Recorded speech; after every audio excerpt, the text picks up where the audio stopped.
लाख माझ्या आजा पंजा आणि खापर पंजाच्या कुणबीच्या नोंदी या सरकारी कार्यालयामध्ये होत्या आणि एकही मायकरला जर आजपर्यंत माझ्या गोरगरीब मराठा समाजासाठी बोलायला तयार नव्हता, तर तुम्ही फक्त नावाला मराठी, तुम्ही मराठी नाहीत.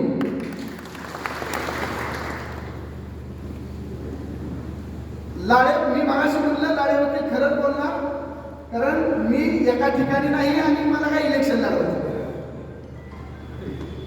ही लढाई तुमच्या माझ्या लेकरांच्या उमऱ्यावर येऊन थांबले आणि तरी आपण खरं बोलणार नसू तर आपण कुठेतरी पुढच्या अनेक पिढ्यांची चूक करतो. मागाशी बाबांनी अतिशय चांगले मार्गदर्शन केले आणि अरविंद दादा म्हणले खरंच मागे भेटले असते तर लवकर आरक्षण मिळालं असते. तसंच आहे.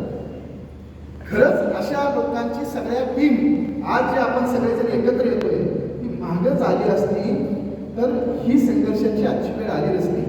पण तरीही आपण स्वतःला नशीबवान मानू की ज्या छत्रपती शिवाजी महाराजांनी आणि संभाजी महाराजांनी घोड्यांच्या टापांचाही आवाज न येता मुघलांचे कित्येक किल्ले अंधारात सर केले, त्या छत्रपती शिवाजी महाराजांच्या आणि संभाजी महाराजांच्या आपल्यामध्ये वाहत असलेल्या आपल्या धमन्यांमध्ये